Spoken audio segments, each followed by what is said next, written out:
Hey, how we doing? All right. Guys enjoy their hamburgers? Yes, they did. We appreciate you guys doing that for us. That's quite a bit of it left over. Well, we got rid of quite a few of our team members from where we were at the beginning of the season. Yeah, I heard he kicked a few of them off. We had several issues we had to deal with. Well, dealing with the public or the kids, you know. Yep. Well, anytime you're dealing with 16, 17, 18-year-old kids, you never know what they're going to do. Tell me about it. I got 9 of them right now in community service.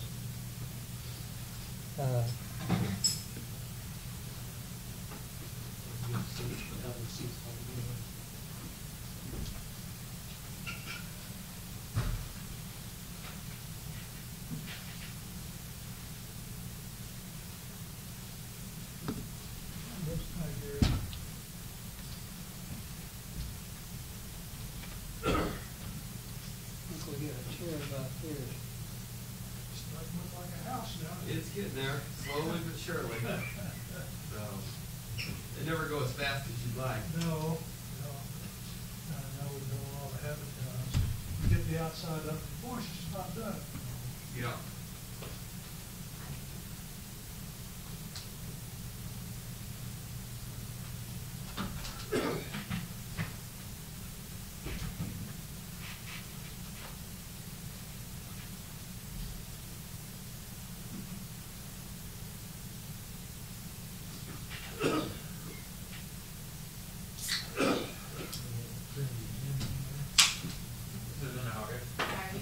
Not taking my login and password or something I need to do. Do you have to use the password? Oh, I can share that right there. No.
Hello.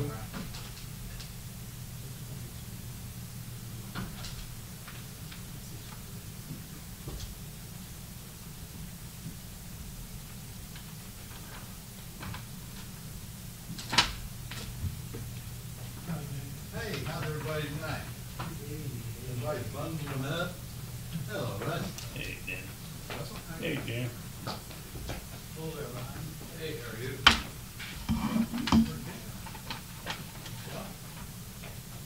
I gotta tell you what, they got the air conditioning on in here tonight.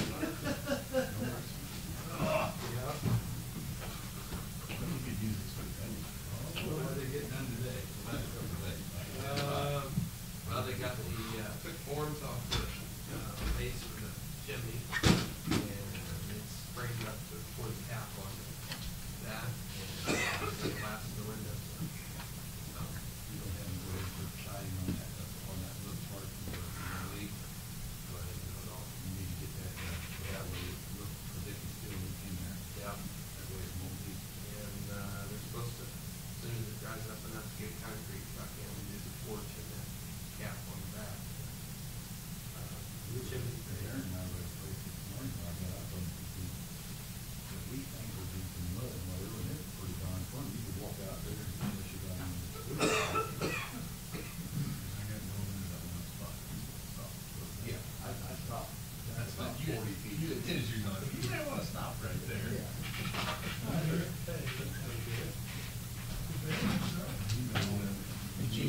Yes, sir.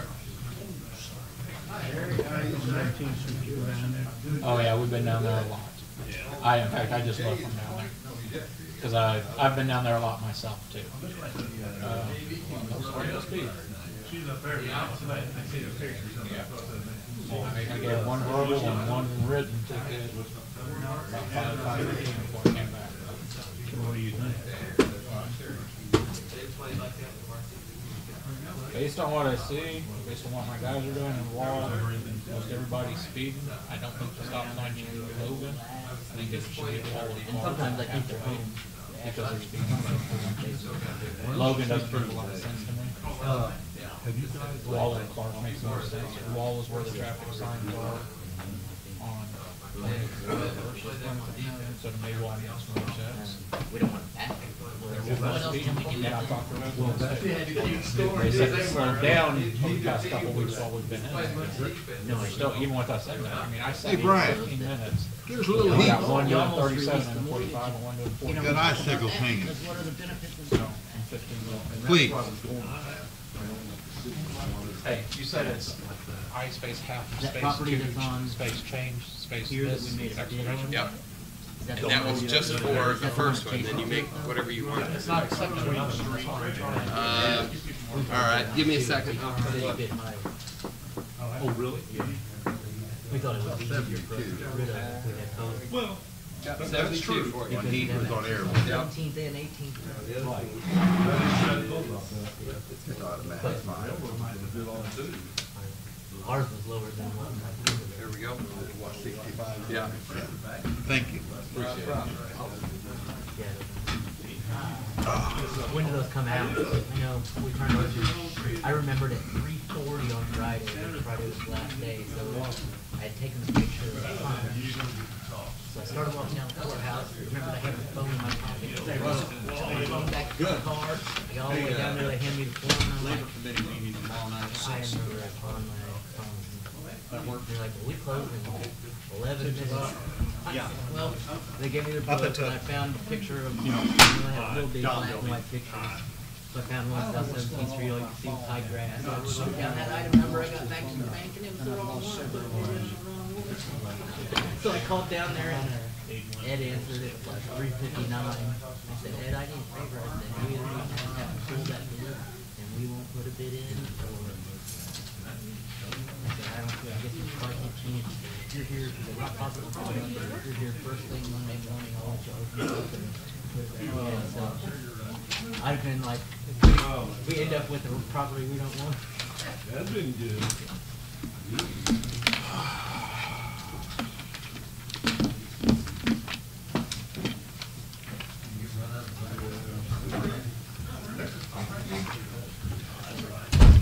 How are you?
Okay, it's 6 p.m. here on Tuesday, October the 24th.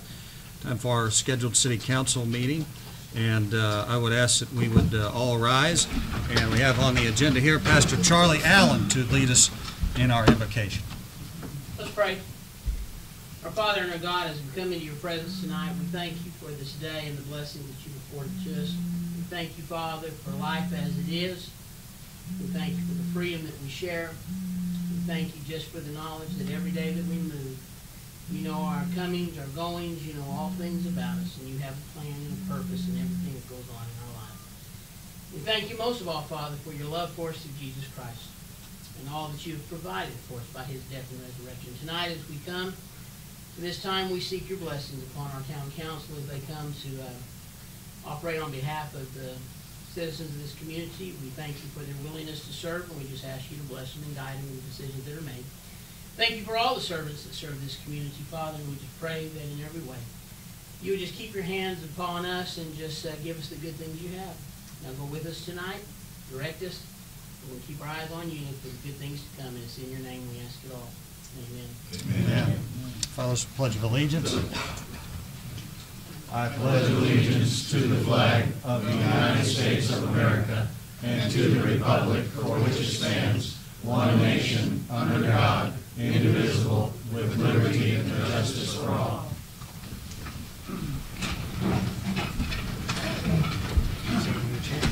Get in there? Everybody should.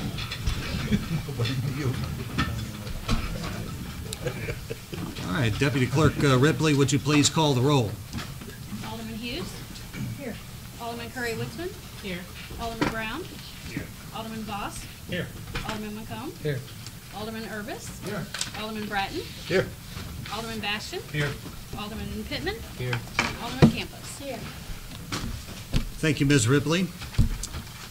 I am going to ask the council with their blessing to move the mayor's report up to the top of the agenda tonight. We have one guest here who I know is on a little bit of a tight schedule to get to another event, and she's been really putting forth a lot of volunteer efforts and hours into something her and a group of people have been working on. And so if there's no objection to that, I'd like to just take care of that here at the top of the agenda instead of the bottom.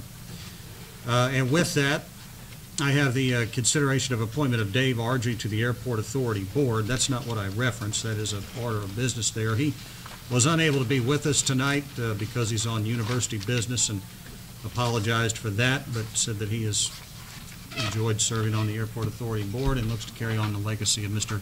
Carl Stoker, who recently passed away. Need a motion on that? Yes, sir. I'll make that motion. Second.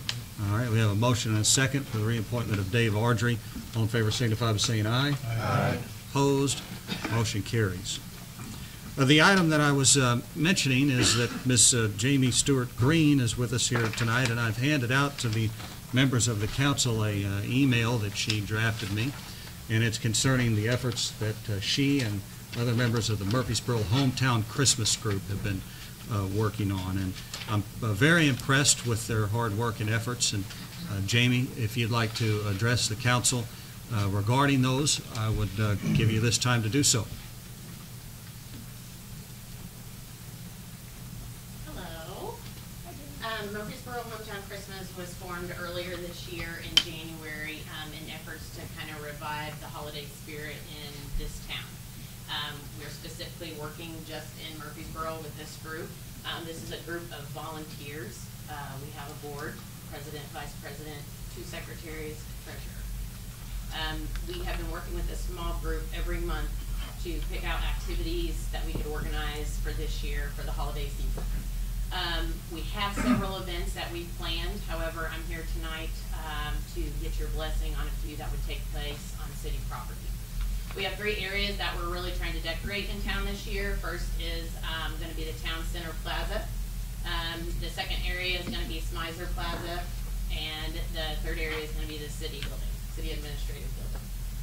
What we have planned, December 1st, at 6 o'clock, there'll be an opening ceremony for the town for Christmas. Public and everyone is invited. This will compose of a tree lighting, We have purchased a 16-foot Christmas tree live from a tree farm in Metropolis. We opened it up for local to try to acquire one, and just weren't able to get one that big. That will be, we're hoping to place that in the center of Town Center Plaza. That's where the opening ceremony will take place. The company will deliver this tree, will set up this tree, light this tree, and put a pan under this tree. They just asked, we have two city workers there present when they deliver this tree, and I met with Darren Mills last week to kind of discuss that. The date of delivery would be the first Monday, Tuesday, or Wednesday of the week of Thanksgiving. So whenever we pinpoint that down, I'll be working with Darren on that. We also reached out to the high school because we felt that the students there need to be part of this in our community.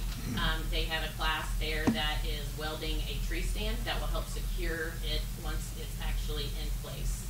And they're doing that for a grade, so they will be present at the time also. The other thing we're doing that night in the opening ceremony, which I volunteered the mayor to speak at. Way to go, girl. So anyway, I'll give him his script later. But so throughout that night at 6, we'll be having chairs set out for those that cannot stand and for those that may need some handicapped accessible seating throughout the park. So we're looking at about 125 chairs in that area, the grass area. We're also, there will be Madrigal from the high school will be coming to sing a few songs. The opening ceremony will last approximately from 6 to 7. We will light the tree at that time, and we'll also, have some Christmas music provided by that Madrigal. Once that 7 o'clock time is over, we have a Santa's Cottage that will actually be delivered the Friday before Thanksgiving. That is also a project that I've been working with Mr. Wilson out at the high school, the principal. The construction class out at the high school has been building this Santa's Cottage 12-foot by 8-foot for us since the beginning of this semester. It has a detachable porch that will go on with it. Electricity will be inside of it, and Rights Do It Center has sponsored all of those supplies for the high school to be able to do this. We expect that to be their delivery and setup is part of their grade also at the high school. I kind of talked with Darren on having our city truck be able, our low boy, be able to pick it up from the high school and deliver it to that exact area. The area is probably not going to be on the city property, but next to it, but it will remain there for the entire month of December. So after the opening ceremony will be concluded around 7 o'clock that night, Santa's Cottage will open. We have volunteer Santa Claus that will be background checked and have an adult with them at all times. That will have pictures of Santa at no charge to the families of the kids. We also have a sponsorship and are going to be providing carriage rides from an actual carriage company with horse and carriage from 6 o'clock to 9 p.m. that night. We're looking at having them start on Mr. Aiken's property right next to Town Center Plaza, which is not city property. But about 6 months ago, I met with Chief of Police, and we are going to be pinpointing a route that will be approximately 5 blocks, that they will come out onto Walnut Street, turn on 18th, and go past a few churches that we would like to reach out to very soon to see if we can get some caroling and some different things along the route. So basically, that's it for that night. The library will be something that we're going to also kind of decorate up to match with that Town Center Plaza. The other events that will be taking place throughout December, that Santa will be available on the first 3 Saturdays of December from 3 p.m. to 7 p.m. And we'll have an adult with them at all times for children to get up and go up and get their pictures taken for free. So one of the things in concern with a lot of these is we have taken out an insurance general liability policy of $1 million for all of the Murphysboro Hometown Christmas is actually a subcommittee now of Murphysboro Main Street Incorporated.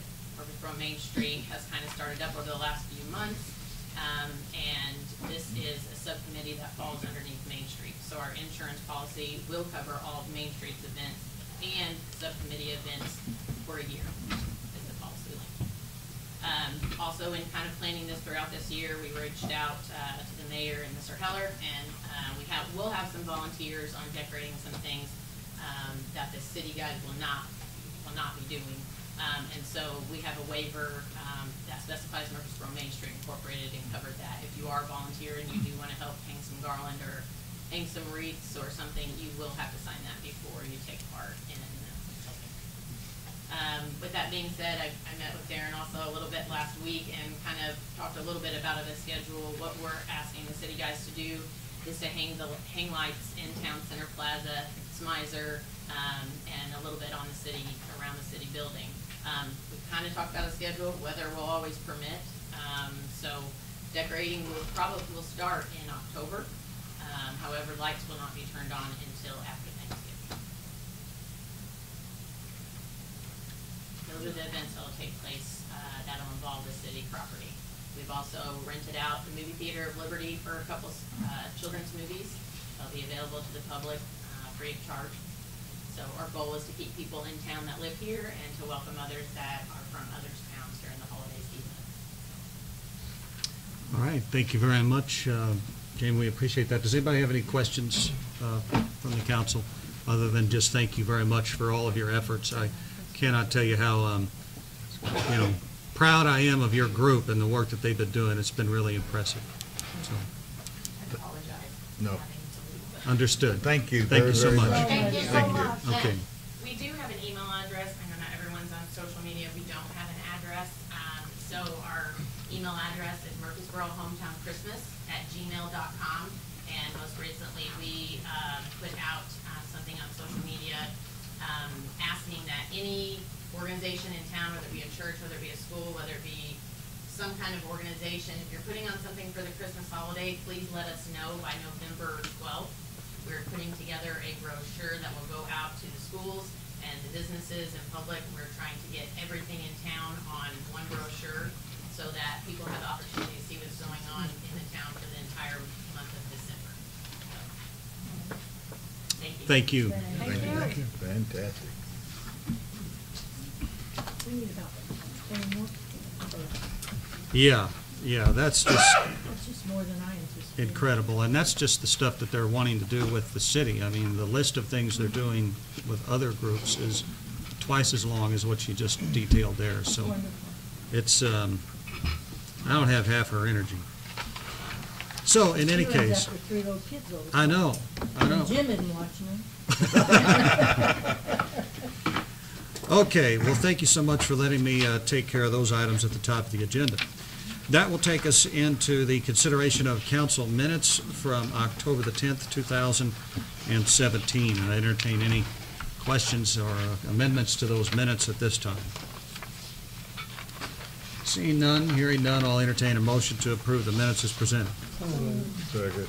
We have a motion and a second. All in favor signify by saying aye. Aye. Opposed? Motion carries. That takes us to the consideration of accounts payable, which is included in your packet, and I entertain any questions on those items at this time. Mr. Bratton. Register 640, bottom of page 1. Totes, aluminum, and Palmer. That's Jim. What is it? Chemicals? Okay, sewer plant. Same register, page 2. Chief Robert. Blinging on. It's sitting right across from us probably. It's in part this, it's also the remaining balance on the new communications officer shirts. They needed final payment on the remaining balance for those new communications officer uniforms. So I paid the vendor because we've had some Thank you. technical issues, and I just submitted for reimbursement. Okay. So, Okay.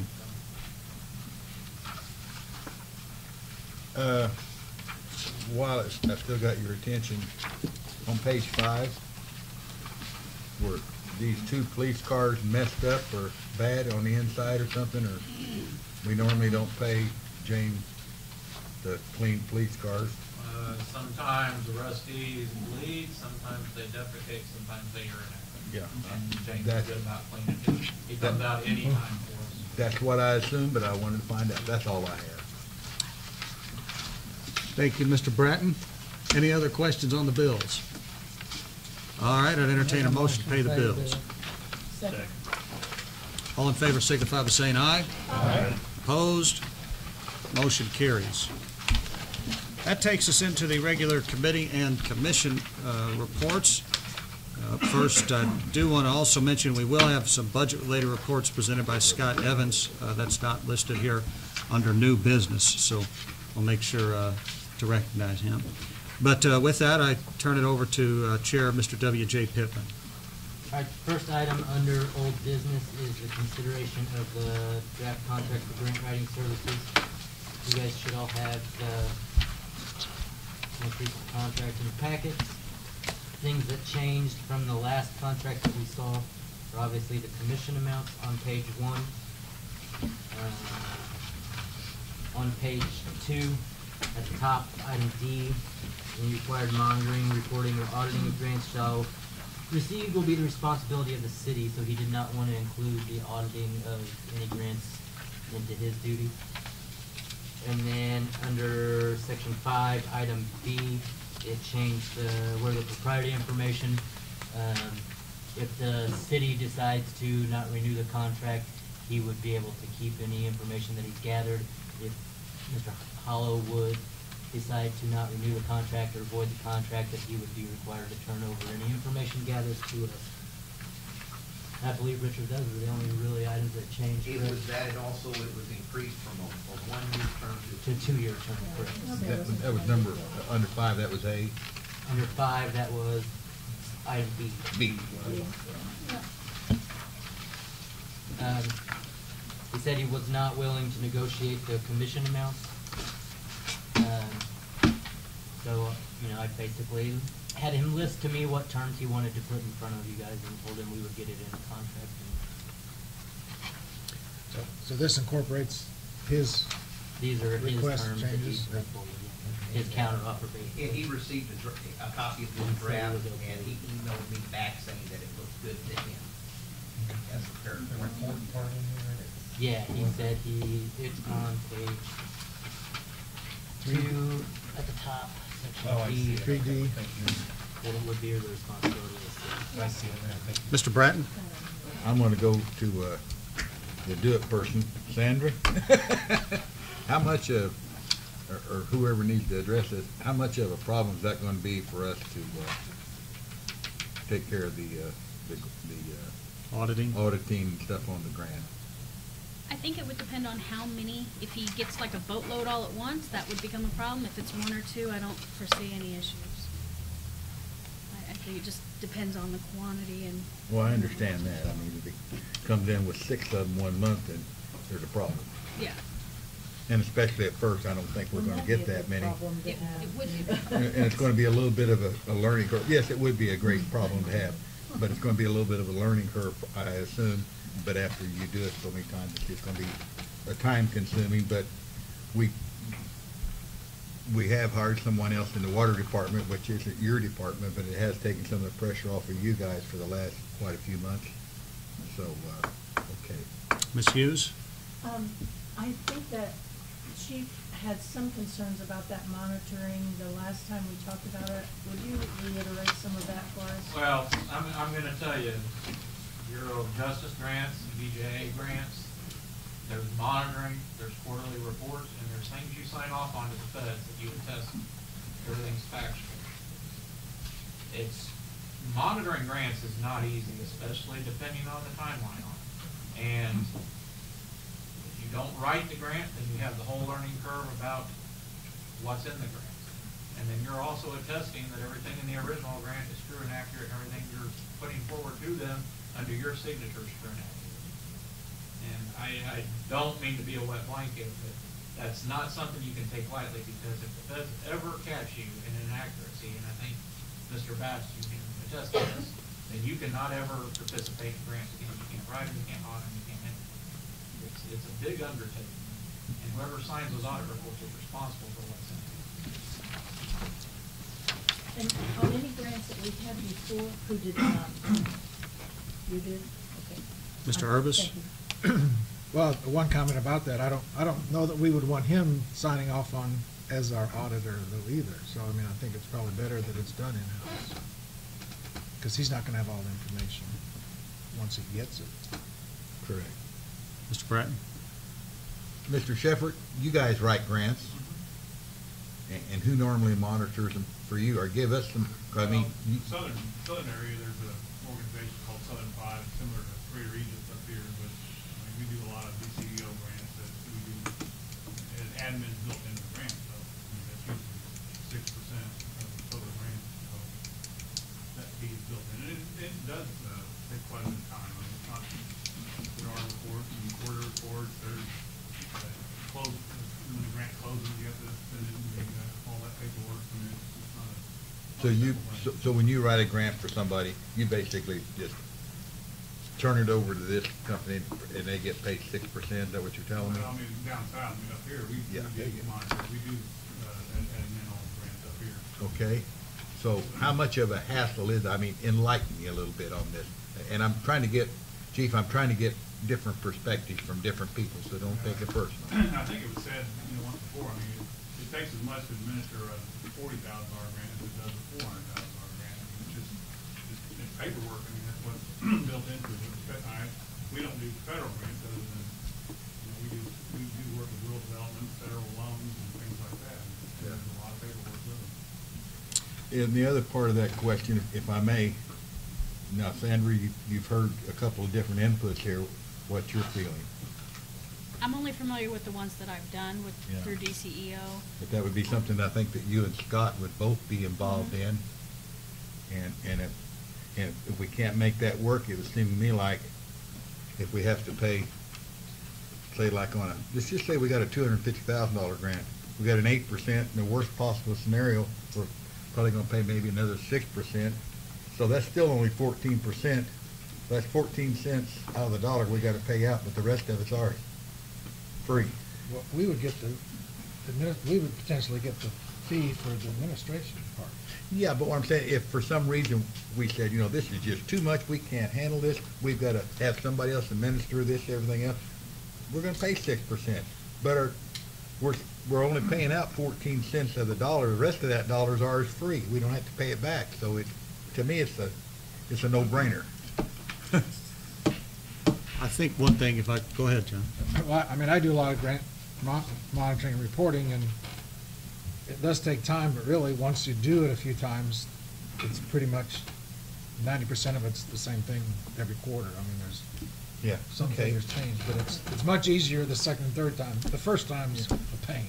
And I'm not insinuating that Scott and Sandra can't handle it. I didn't mean that. I'm just saying, worst possible scenario, what I was looking at. Just a couple of notes after I reviewed it that I thought are worth mentioning, and that's that either party has the ability to terminate this agreement with a 30-day written notice. So we have the ability, if we are unsatisfied with the way that this arrangement is working, to get out of it. As we know, it would, he's got to be successful in this situation before we would be. And I know that WJ had talked back and forth, and the payments are capped at a total of $85,000 a year, and no more than $5,000 shall be paid collectively in monthly payments during any month.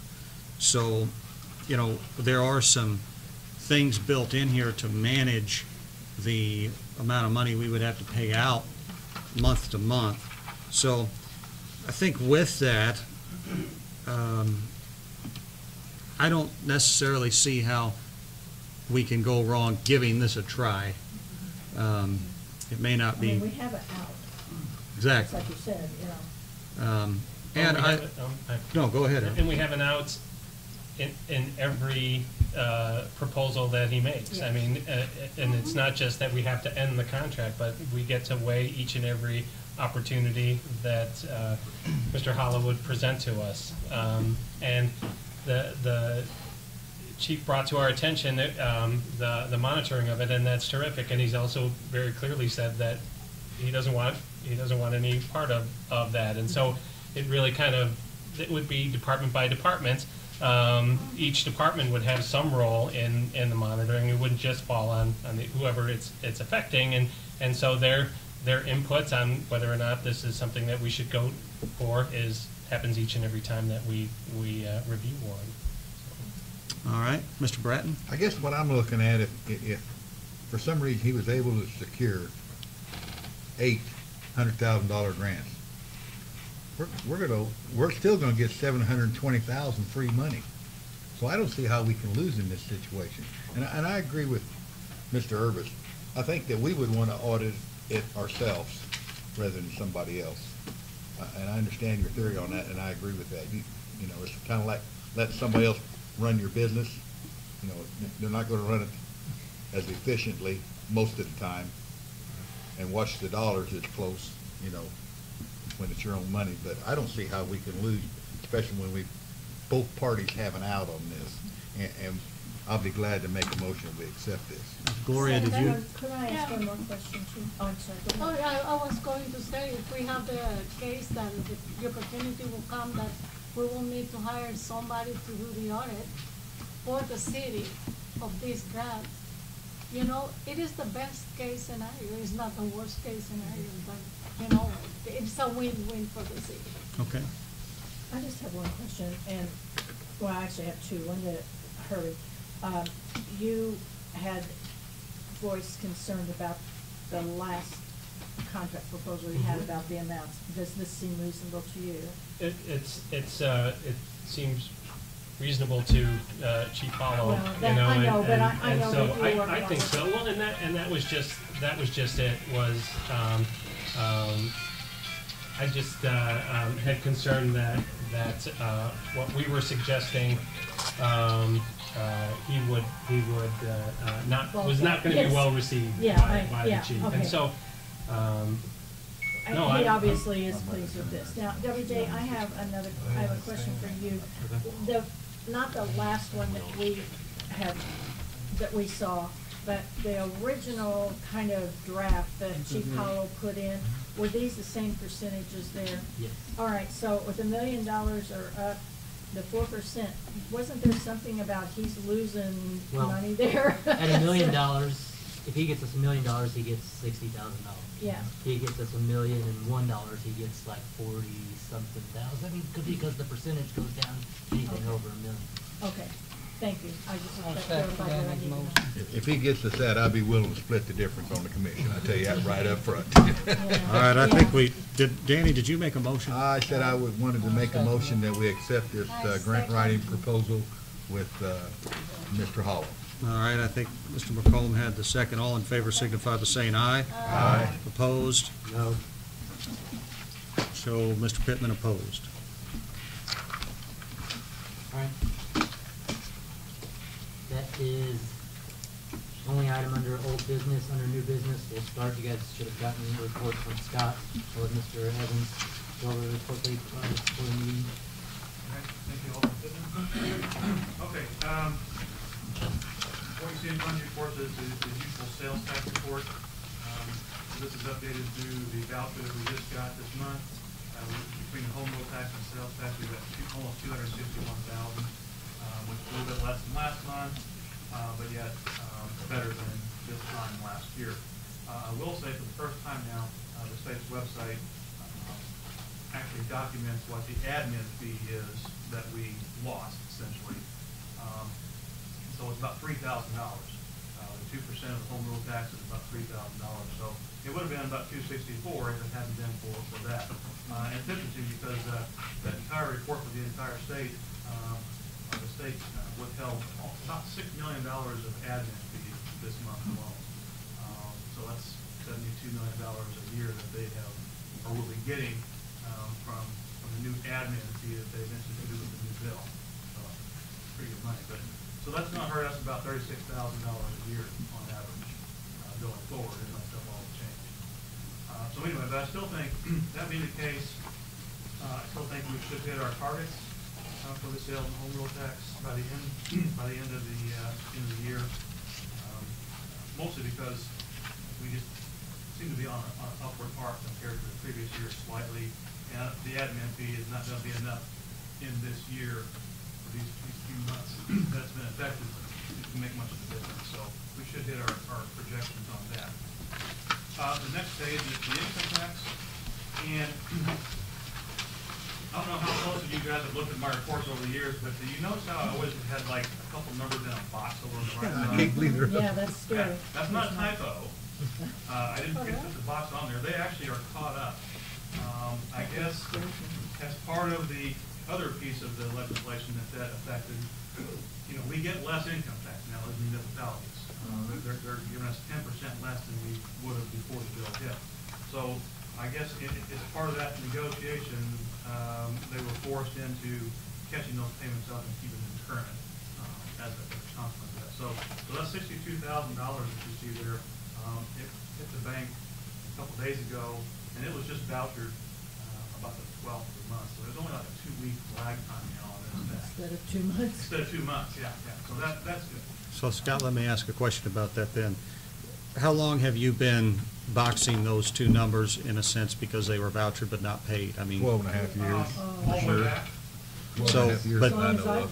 but so when we build our budget, does that mean that we're going to be over budget for the year in income taxes on paper? Possibly, because I think I split the difference at budget time, thinking, okay, we might get the last payment, but we might not. And so I think I budgeted to split the difference, maybe get 11 payments or something like that. So we might be over budget by that some like $1,000 payment that it normally is that last one. So the 40,000 versus the 36,000, and this is, not any statement of prosperity, but on paper, those two may wash out on the bottom line for this year? This year, yes. Okay. Now, going forward next year, I think we better be prepared for that 10% drop, because we'll have, it takes a few months for these effects to hit. Right. So what we receive now probably was already in the works before the bill hit in July. So, but all of next year will be less than 10%. Okay. Thank you. Okay. Scott, I did have one question.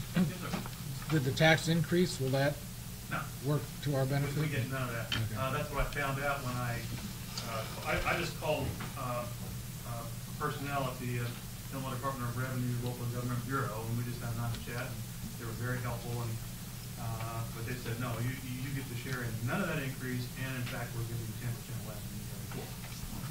Bless them. Nicely said. Well, this we know now. Yeah.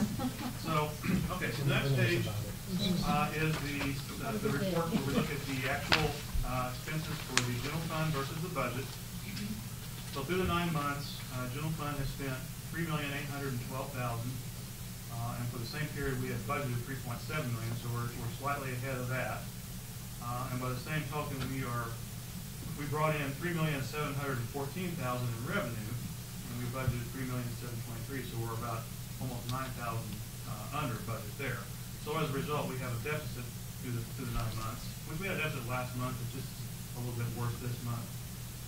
And some things happened in September that obviously affected that. Of course, on the healthcare issue, we have some issues of paying out some of the old bills for the old insurance and having to pay some the premiums for the October 1 start date on the new.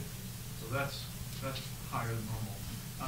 As well as, if you remember, a month or two ago, we received some SMISER money, $65,000. And so that kind of artificially made our numbers look better because we had the grant money, but we had to spend it yet. Well, we spent it in September, we purchased the bucket truck.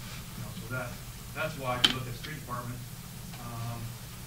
it's almost to the dollar, $62,000 over budget. That's what we spent, $62,000. We have been running real close on the street department until that happened.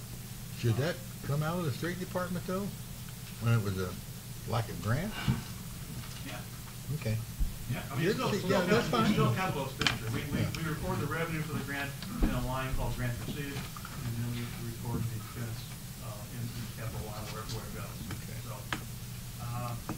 So now, what this still doesn't have, it doesn't have any of the property tax money. We've got some of that this month, and so that should look better this time next month because we've got a whole month of property tax money, which we get all that in 2 or 3 months. So, whereas some of these expenses happen all throughout the year. So anyway, so that's where we're at this point. I don't want to get into too much of the details on the salaries. The salaries overall really didn't contribute much to that deficit. We're running pretty good on budget, both for the month and for the year to date. So that's a good news. But like I said before, the current deficit we have in general fund is kind of caused by some of the things we just mentioned, and are somewhat more temporary in nature. And let's see. So as you can see on the health care report, year to date through September, just on healthcare, general fund we have spent $446,000, and water sewer we spent just under $100,000, for a total of $546,000 spent. And our budget for the year is 6.5, so we're clearly going to go over. I figure anywhere between $70,000 and $100,000, just because, and this is nothing new. We've talked about this in previous months. It took a long time to get the new whole plan out, new plan in, at budget time last year, and that delay, and the ridiculous increases we got in Blue Cross were killing us. And that's why we're over budget. So we think we have a much better handle on that this year, since we proactively got to that issue prior to the October 1 date. And I will tell whether that new structure will save us money. Okay, last one is the sewer plant report. So I haven't done this for a few months because we really haven't had any bills until recently. We had, let's see, I guess it was a week or two ago, we sent out a check for River City. One of the final payments on the construction of the sewer plant. It was like $130,000. So to date, we have spent $16,899,875 on the sewer plant, of which $2,384,000 was city money out of our pocket, and $14.5 million is what has been put on the PTA loan, of which some of that's been paid back already. So we still don't owe the $14,000. We've already had at least one payment of that in the city this year. So the actual amount we owe is less than the $14.5. It's fair. So, anyway, any questions? Aren't we still holding about 10,000 in retainees? I think. Yes, yeah. And I don't know the details of when that's going to be released and what has to be done yet. While we're on that, how are they on their final little nickel dime punch list, Mr. Stewart? I still got some things to do.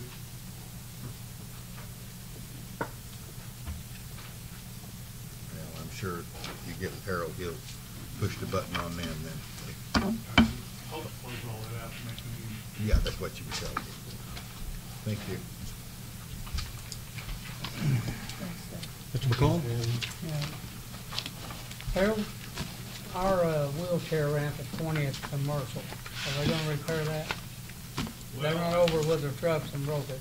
And it just brought up to me here recently, and obviously the years past. We did go down there and look at it one time. I think Marty Kern is still working for us then. So while I was standing there, a truck and a car ran over it too. So proving something like that might be a little difficult. We certainly can talk to them. But, Yeah, because I walked that street, and before they started the sewer plant, it was not busted up.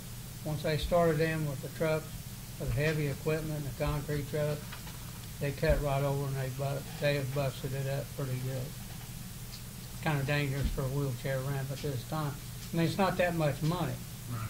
but it's still something that they done, and I brought that up a long time ago, that needs to be fixed. We did look at it, and like I say, while we were standing there, it's just like any curb anywhere in town. The trucks have to cut those because the radiuses they don't accommodate these larger trucks. But we will mention them. Harold, whenever, and I'll ask Jim Stewart this also, I would like you to get together and draft a letter with this wheelchair ramp and the other items that we are still waiting on to be finished. And I want my signature along with the council's signature on it, because I want them to know that I'm serious about them getting back here and taking care of these things, because they did a great job building that sewer plant, and since they've been gone, I don't think they could find Murphysboro on a map if I stuck a tack in it and said, there it is. So, you know, I mean, I really thought, and I'll talk to Jim tomorrow, but I mean, I really thought that outside of sealing that one joint in front of us. I think there's a few other things that Jim's got besides that I'll one start to joint. get with him, we'll get a list together. I mean, it's one of those things you fight at the end of the job. I mean, I know it's a year later, but I mean, it's just, I don't want to say it's difficult, but I mean, especially if something that big, it's always going to have something, but they should be done by now. no, I understand that. It's just, you know, holidays are coming, and if we don't take care of this sooner than later, it just won't get done, and I'm more than happy to be the squeaky wheel, see if they got any grease in them or not. They still don't have that joint caulk? Well, I don't know, I did not check. That's what, basically one of the things just like, Be my recommendation, and I'm not the engineering firm. Been over a year since they had a substantial completion on that plant. The weather's not going to get any nicer, we know that. We could have snow Friday, foot deep here. I think that the city deserves for them to have a phone call, tell them either they get in there and fix it, or we're going to do it, and we're going to not worry about the price, and we are going to take it out of their retainage. We want it done. This is bull dirt. All right. And I'm not mad at you, Harold. Terminology in that letter. But I have had it, but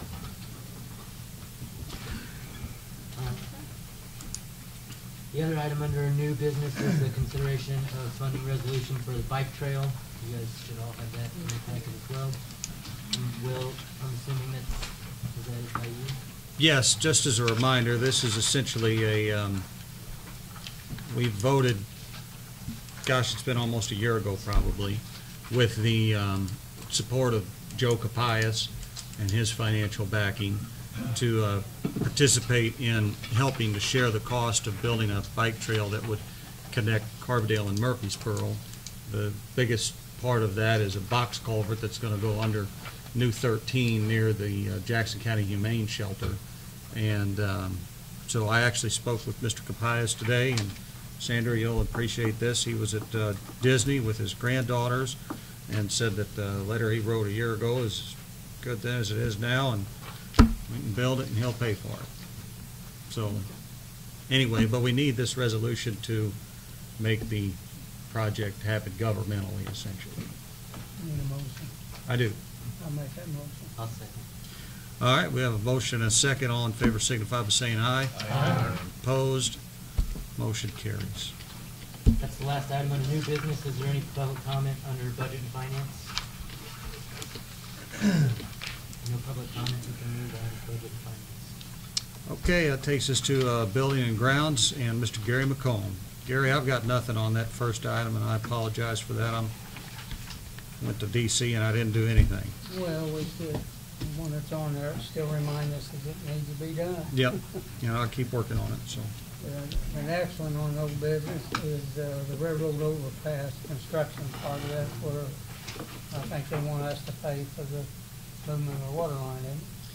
That's correct, Alderman McComb. The railroad has asked that we pay for the redesign or moving of that water main. And my question, I made a note here this evening. Of course, I wasn't at the last meeting, but in terms of potentially cutting and capping that and seeing if we still have sufficient water pressure in those neighborhoods west of the railroad trestle, I'll look to Mr. Sheffer. Can you give me any guidance, or perhaps Tim Lee, on the viability or reasonability of doing that? Because we kind of determined that would probably be the cheapest thing to do, but we want to make sure we do the best thing. Yeah, no, there is, with the new line coming down, there is adequate volume coming in through those two lines. Capping, of course, the downside of that is creating two dead-end lines on both sides.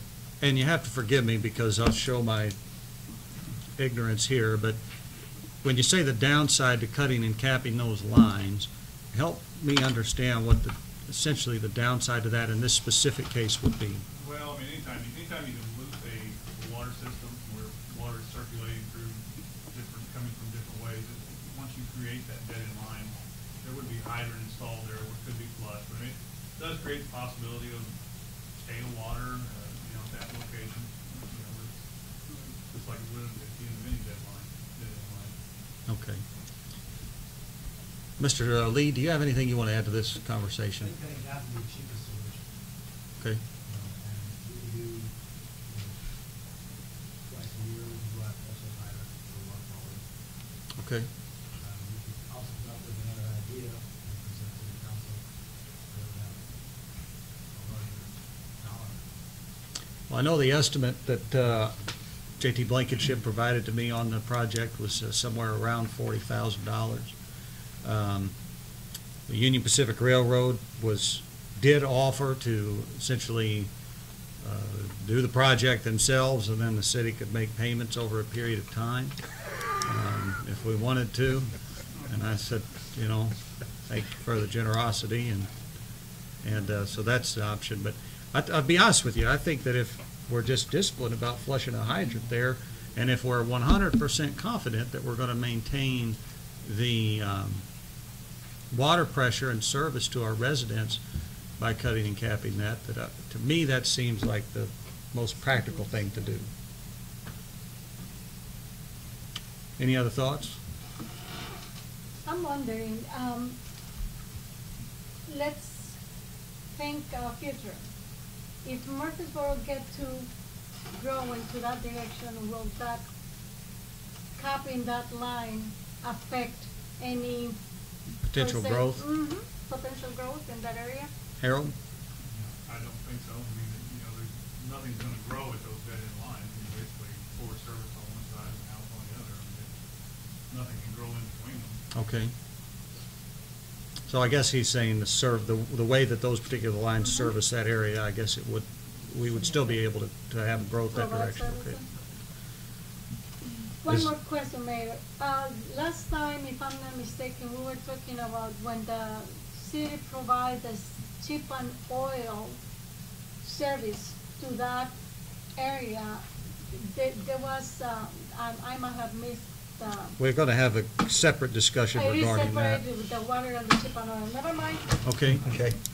Well, do we want to act on that and make a motion to essentially, Gary? Are you going to be the one to do the work? We could, yeah. Absolutely. That should save us a little money, shouldn't it? Sure.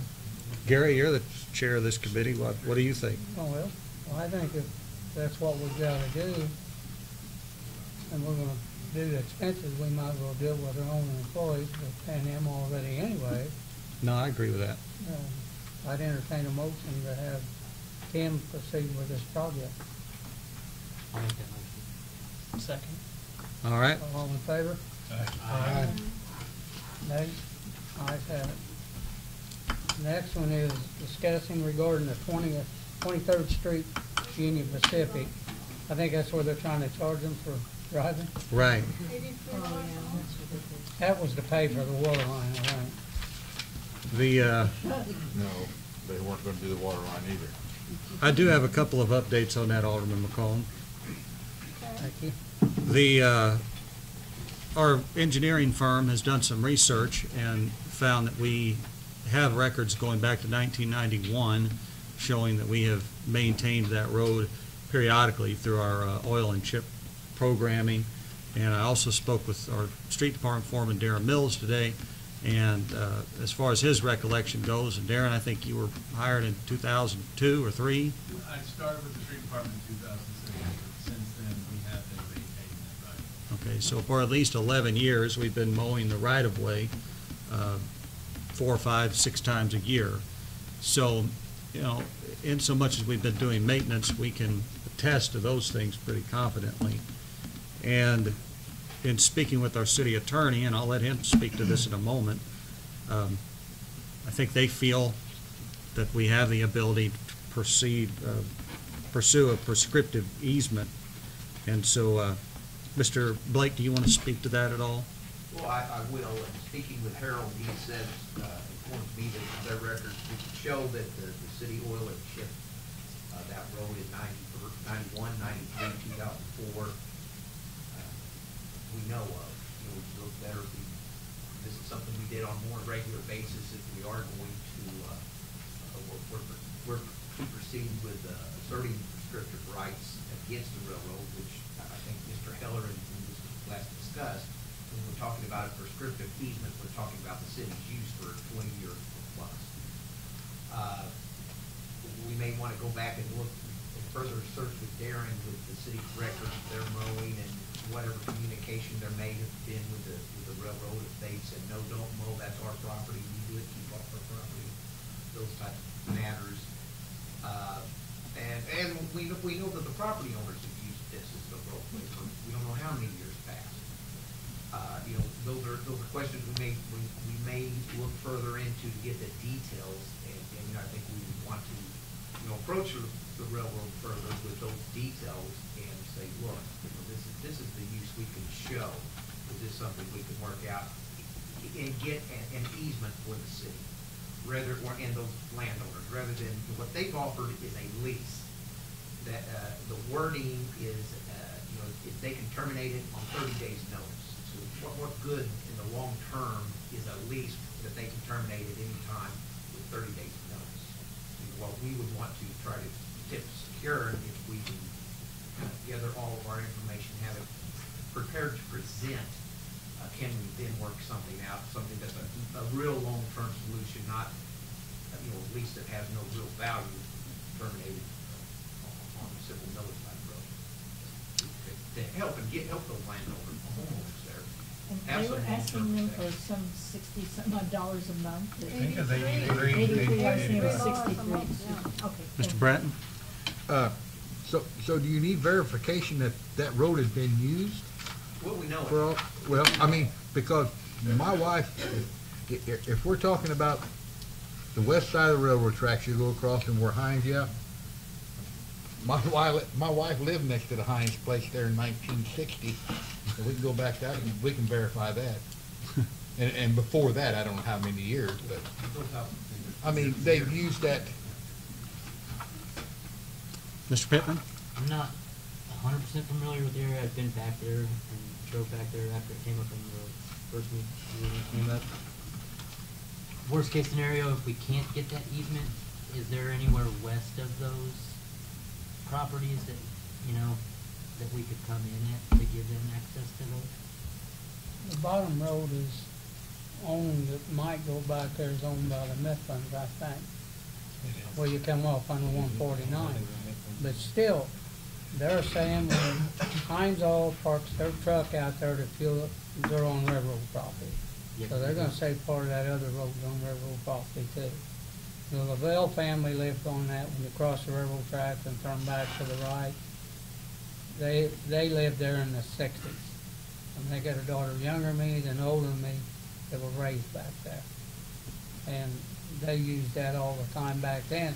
But the question is not it being used, it's how much we maintain it. We can't say because they drove on it back in 1960, we gotta show that we done something to maintain that road in the 60s to go back that far. We know we can go back to 1991, and that should be long enough to show that we've maintained it. But the trouble dealing with the railroad, Richard, is that federal court? I don't think this would be. Okay. This would be a completely local issue. That was the only thing that worried me was if we had to go to federal court. I think it would be in Jackson. I think that the city of Murphysboro and the Jackson County Court would have a 95% chance of winning that rather than federal court.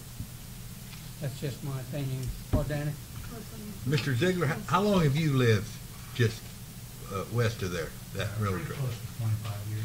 Yeah, 25, okay. And I can go back almost 70 years or 65 years and tell you that road was there then, because I was like a paper boy back then. Okay, yeah. And that road, well, I would think for the last 25 years, that road that part of it that you crossed they're saying it's theirs, had been maintained, I assume. Oh, yeah, they go and check, probably 3 or 4 times, that I remember. In fact, just maybe a couple weeks ago, we were And you know, one thing we're not thinking of, and I should have asked Darren before, and that's that I'm sorry. I assume that we've, when it snowed, that we've plowed that road. absolutely, I can second that. So, And usually by about 9 o'clock in the morning. well, good job, Darren. Yes. And the water department, because when it snows, the water department and street department work together. Yeah. So, if there's, my thought on this earlier today was that we should communicate to the railroad that what we have found through our research, and essentially, once again, ask with that information to back us up, that they grant us the city a permanent easement to that city street, and then see what their reply is, and then bring that reply back to the next city council meeting before we, start filing anything officially in court or whatever, and just see what the response is. Does anybody have any thoughts on that? It seemed like Richard was wanting to try to go back a little bit more before we even do that. Is that what you were saying? Well, I don't know if we look at Darren's record, or the city's record, if we could show prior to 2006, Darren would know what, if records can show anything for what the city mowed. What it is just a right-of-way mowing, and it's something that was passed down to me whenever I started here. And I could go back to some of the guys that have So, retired yeah, and see maybe how long we they've can been. find out, how long it's been mowed, how long the city's been planning to take the city street. And I assume that, if we don't have actual records, that an affidavit of some kind from, people who were the ones driving the snowplow, certainly ought to stand for something. I mean, I don't know who's got a reason to lie about they were, I plowed the snow on that road.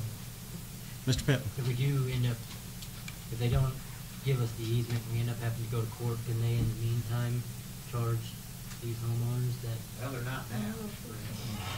When does that go into effect if They haven't pushed it, why not? I know the issue came up with one of the homeowners, approached them with a question. It showed up in the title search that they didn't show street access to the home. But as of now, I'm not aware that the railroad is pushing that any landowner there pay that. All right, any other questions on that item? Do we need a motion on this? We're gonna hold. I don't think that we need For them. him to do the study? No, he's gonna take care of it. All right. I've got something that isn't on the agenda, but the library called me today and wanted to know if it would be all right for them to put a sign on the back of their building showing it's a library. I told them I would bring it up in front of council, and I didn't think there'd be a problem with it at all. They want to most likely attach it to the back of their building because people are parking behind them and coming in there looking for the youth center. They just want a sign out back to show, like they've got out front, they've got on there, it's the library. They want to do that in the back. And they want to kind of know if they could do it. I don't think they have to come to council to ask. Well, I guess, Richard, the lady called me today and she just wanted to make sure everything would be okay with us. We have a library board member here, Mr. Gladden. Yes, I came up 2 meetings ago.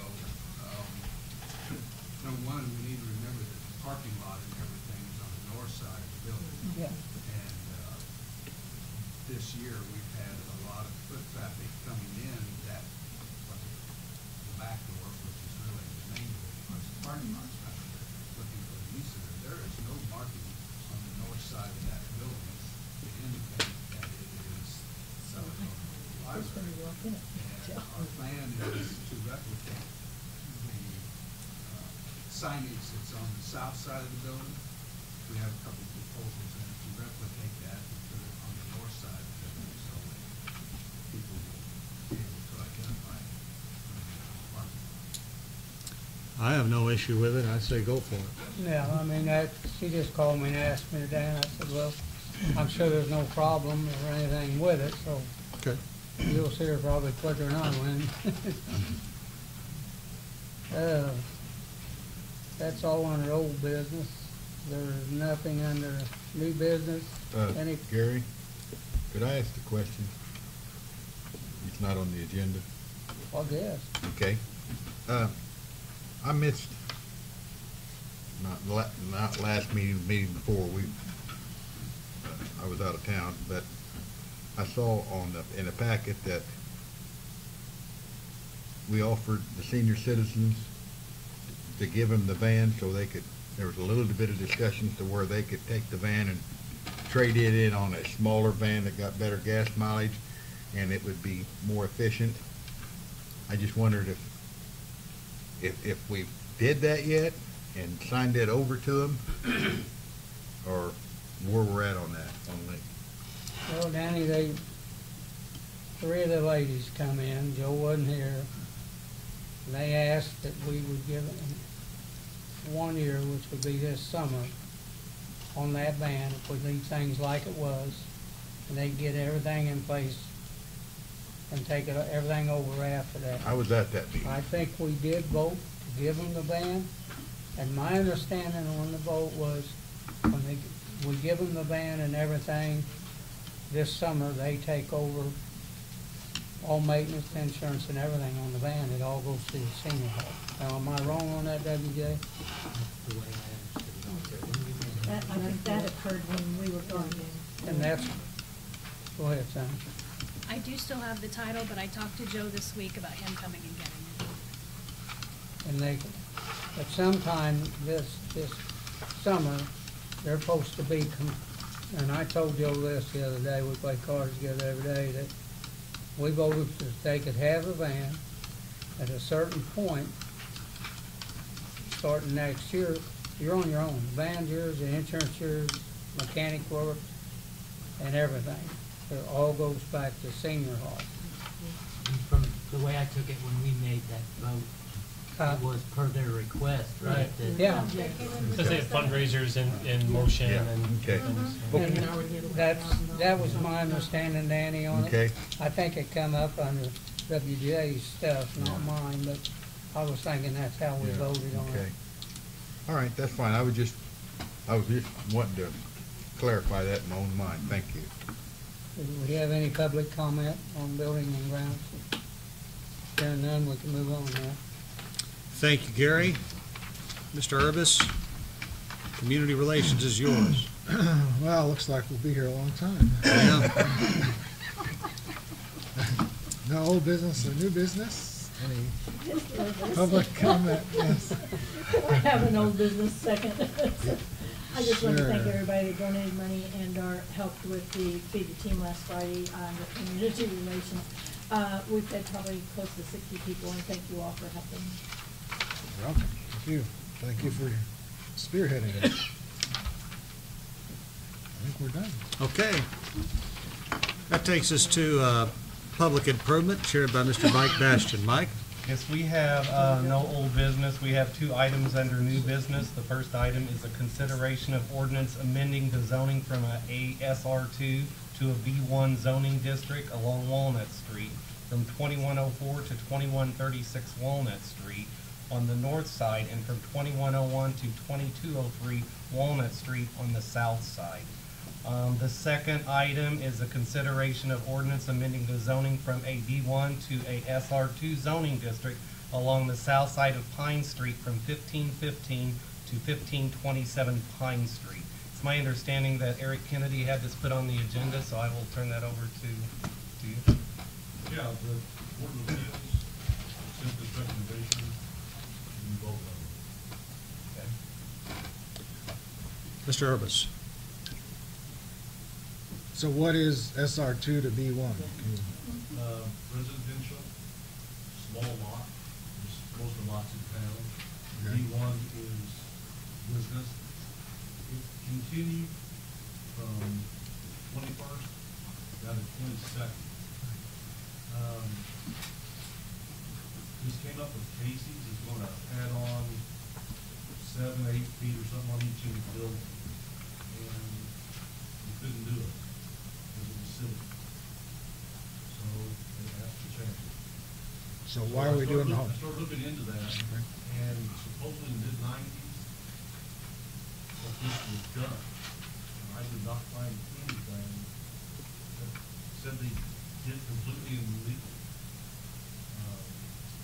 Sandra and I looked through some of the books, the minutes and ordinances, and the Blankenships, who does our maps, and there's nothing there. Well, there's 8 or 9 residences there, so I'm kind of at a loss to why we would switch that to business. And there's 6 or 7 businesses down there. I have a question, Eric. Isn't the one on the south side, we discussed that to bring in curb appeal, does that go down? Oh, that that's hole? named his business? Huh? That was named his business, curb appeal? Well, I guess maybe, That takes it- yeah, curb appeal. That's where it went original, the business district, because the enterprise zone still goes there. Right. At this point, yes. Have any? So, I have more questions. So if I have a house there and I want to sell it, it's residential and now it's business, I can't sell it as a residence? Is that true? No. So what effect does it have on a current residence? The only one is if it burns 50% richer. If it's changed from SR2, which is small lot residential, to B1, which is community business, residences remaining there on those two sides can remain there as non-conforming uses. And if we look at our zoning map, we have a lot of residences that are in B1. They remain there, and we have some businesses in our residential district. They remain there as non-conforming uses. If a structure is damaged, 50% or more of their 50% more of the fair market value at the time of the damage, then it cannot be rebuilt.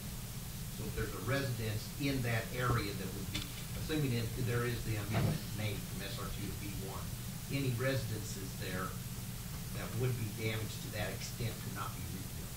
They can remain there as long as there's not that significant damage. Could they be sold as a residence? Yes, yes. Okay, they could They still can be sold. yes. And a prime example, I think, is right next to the White House where Jones's sister lived.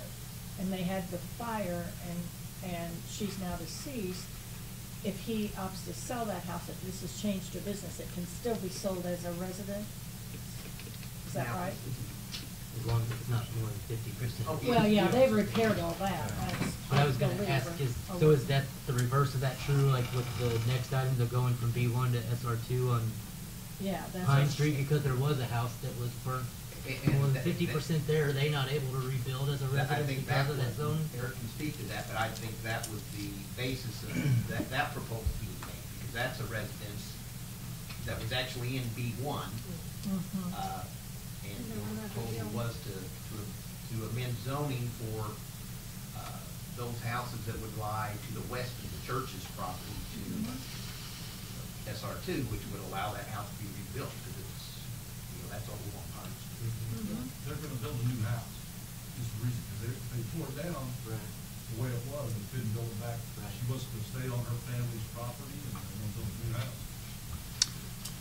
I do know that we have one gentleman here who I met with earlier today, Mr. Byron York, who has expressed his concerns about the zoning change at the zoning meeting and also to me earlier today. Mr. York, I want to make sure that you get an opportunity to express yourself if you desire.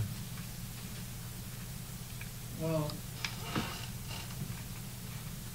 we worked very, very hard to get that area moved from business to residential. And this council did that. Now, my memory has a little bit of a problem, and I can't go back and tell you exactly when that happened. But it happened just before Casey's came, and Casey's slipped in there under the Wire. The wire. It was like, when I asked how did Casey's get in there when that was residential, I was told that the residential hadn't taken effect, and it didn't take effect. It was like just a matter of a week or 2 weeks. And it would take effect. So Casey slipped in under the wire. They would not have been able to build there under this, the way it is now, but it wasn't that way then. It was business then. And this council changed it from business to residential because we, well, like I say, I explained to everybody, you know, the people that worked so hard on that, we're all that's left. They're all gone. They were all older and they have all died. So my wife and I are the last ones left on that street in that area that were involved in trying to get that changed from business to residential. And this council did that. Now, I'm told by Eric that he can't find any record of it, but it's on the maps. I wonder how it got on the maps if there wasn't any record of it. So, you asked about buying a house there. Would any of you buy a house there if it were in that business zone and you knew that if something happened to it, you couldn't, well, you'd lose your shirt because you'd have to pay to tear it down. And the insurance doesn't pay to tear it down, so you'd have to use the insurance money to tear it down and clean the lot off, and then it wouldn't be worth anything because you couldn't build a house on it again. So I don't understand why that has to be. Now, there are apparently, I believe you gave some reason, somebody said we couldn't spot zone. That's true. And this whole town is spot zone. You know, I don't know what the answer is. Are you telling us that Casey's can't change their building? That would be correct. And it's not that the entire town is spot zone. It is that there are various zoning districts throughout town. Mm-hmm.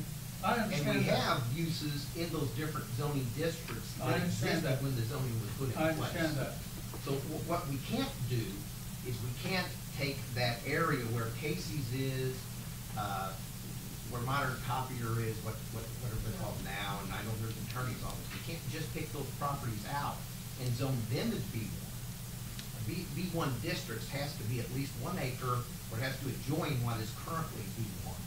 So for Casey's to be B1, it needs to be B1 from Casey's east to 21st Street is where the B1 begins, according to the zoning maps.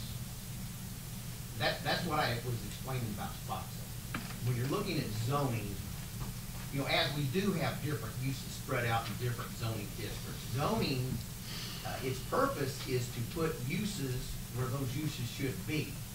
You know, looking at Walnut Street, that is our main commercial street going through town. So zoning would contemplate, if that is zoning, those uses that would be, if it were zone B1, those uses that would be inconsistent, not allowed, they can remain until if somebody were to sell their property, would then were to change the uses to a commercial use, or in the event a house burnt down or was damaged to the extent it wouldn't be rebuilt, and it couldn't be, then it's contemplated that those uses in those properties in time change uses to conform to those zoning districts.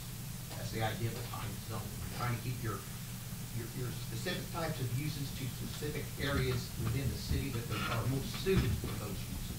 I have a question for you. Would you buy a house in that area if it were zone business? I don't think I would want to have a house on Walnut Street. I wouldn't want traffic.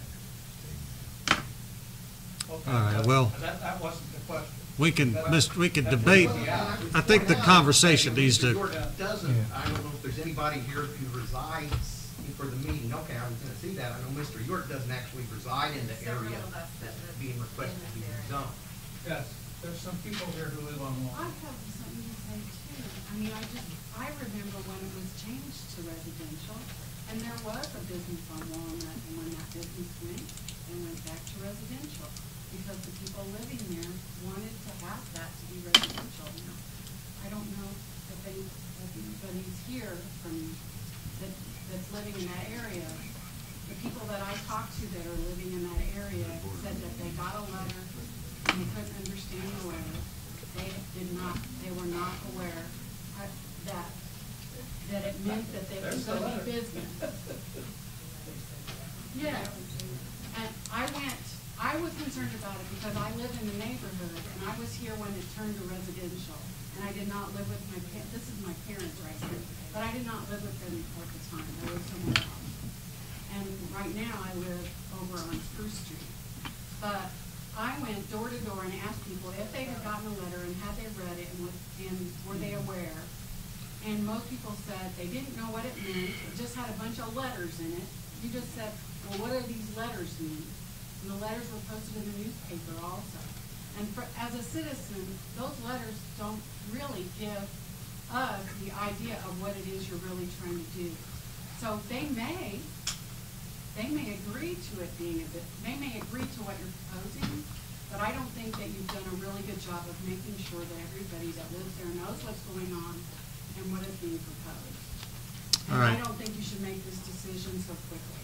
You may end up making that decision in the long run, but I as a citizen of Murphysboro would request that you take a little bit longer to make such a big decision that affects so many people's houses and make sure that everybody really knows what's going to happen. All right, Mr. Brett. Mr. Kennedy, the board of review has went over this, or what? And they made the recommendation to make the changes.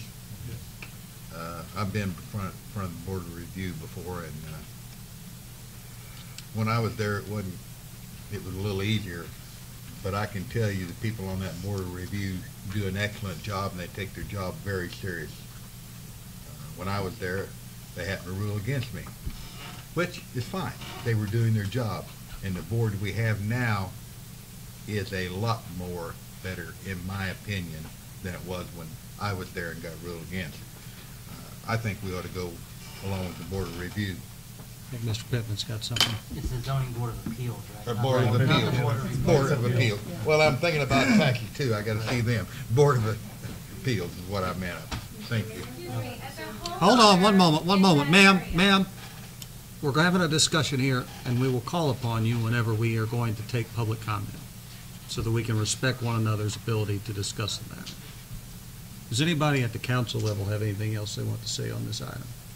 Mr. Mayor, I would just like to say at the one meeting on the zoning on the south side from, was it 21, no, it was 2104 to 2136, that's the north side, the south side.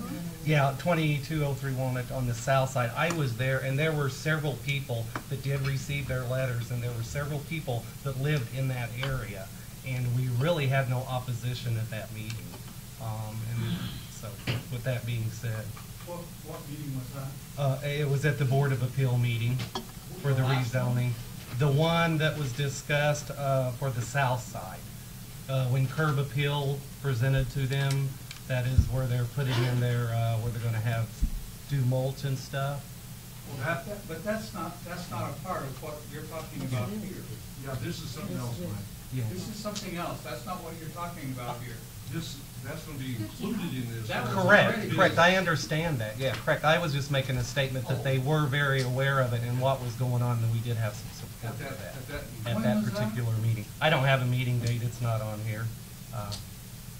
Do you know, Eric, you were there? I think it was the meeting before. It was first, I think. 2 months. Yeah, 2 months ago, yeah. I would like to know if the letter, and I know it doesn't because I just saw the letter doesn't say anything about what would happen, say, if your house burned.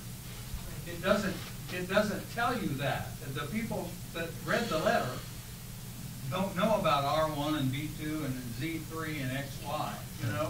They don't know about that. And to change this after people worked very, very hard to get it the other way, to change it and saddle people with a house that if it burned half, you couldn't replace it. I think they need to know that, and I don't think they do. I don't think anybody told them that. As a matter of fact, I would bet they didn't. Did you all know that? No, I did not.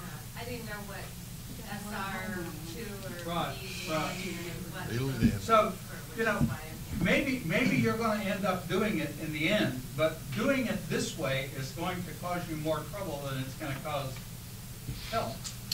And I don't understand why Casey's can't do whatever they want to on their property.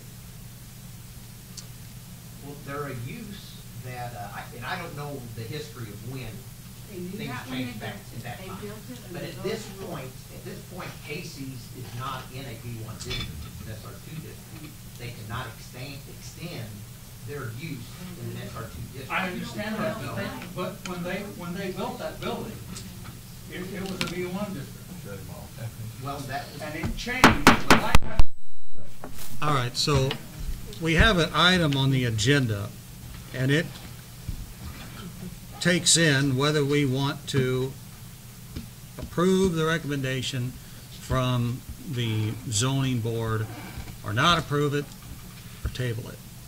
And so obviously we have some folks here who are expressing their, dislike for that. And so do we have anyone here on the council at this time that wants to make a motion on this item? I do.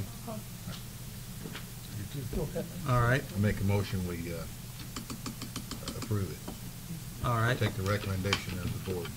Mr. Bratton would like to make a motion to approve. Is there a second to that motion? I'll second his motion.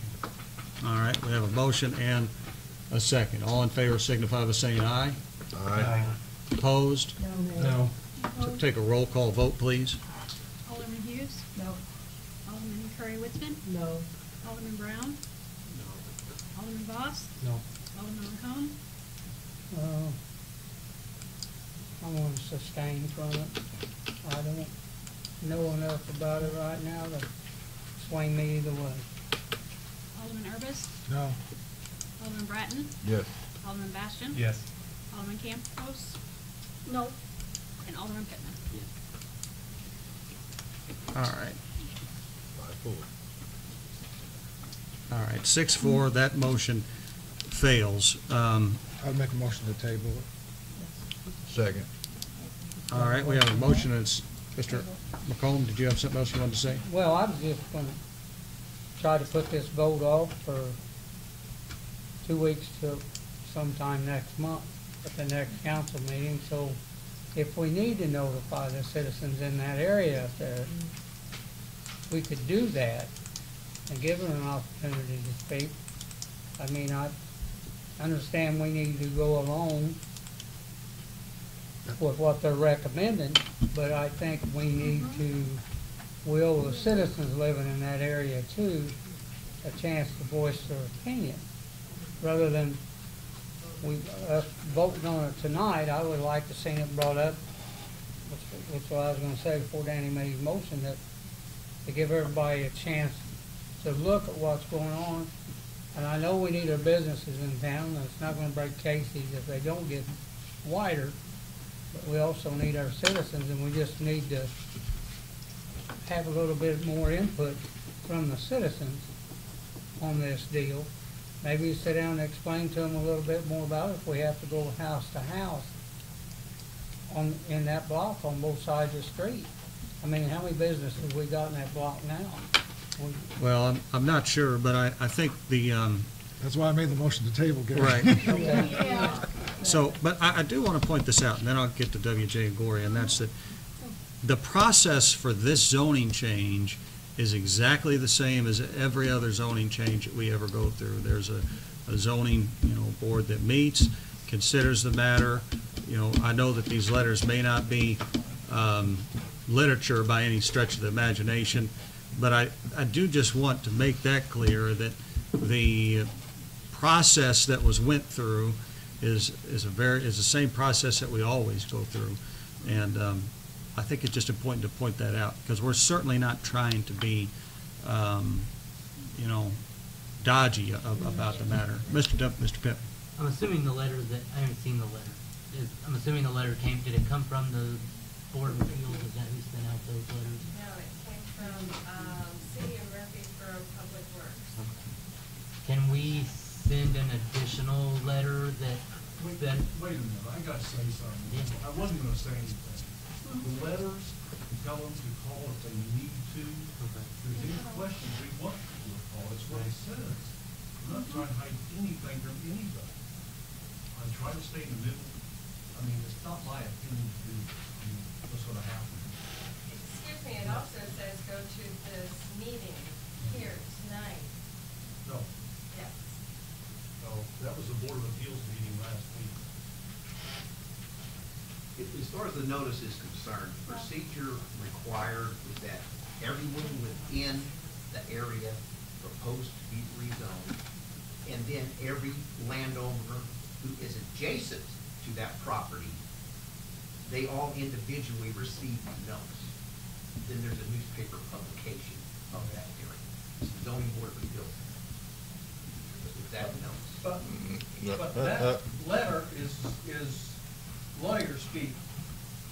It doesn't explain that, if your house burned down, you couldn't replace it. It doesn't say that.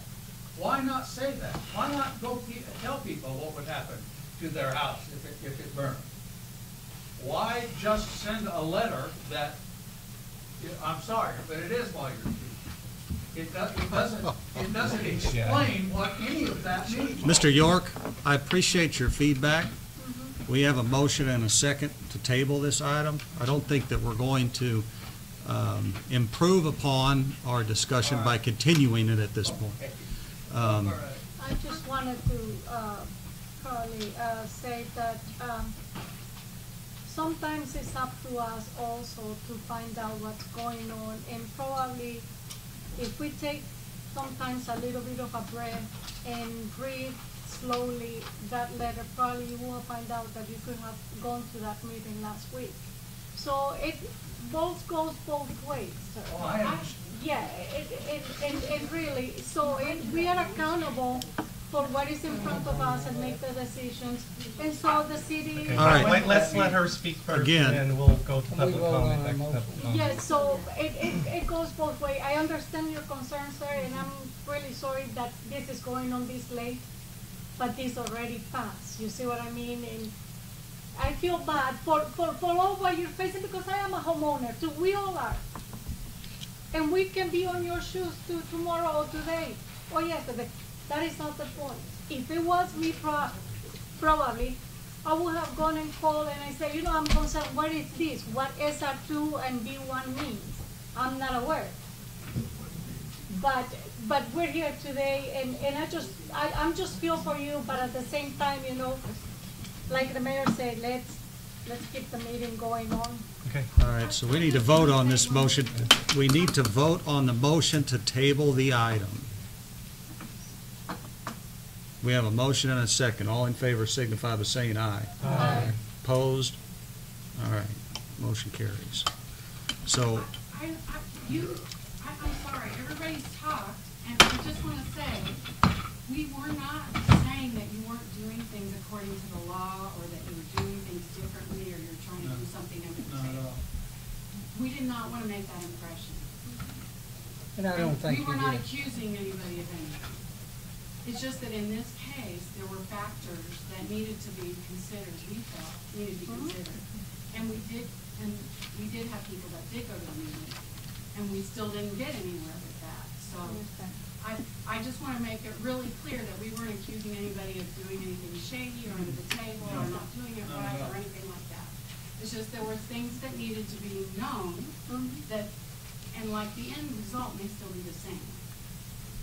But it needs to be done a different way, and I'm sorry I'm not able to, I apologize. That's fine. Okay, do we have any further aldermen have anything further to say?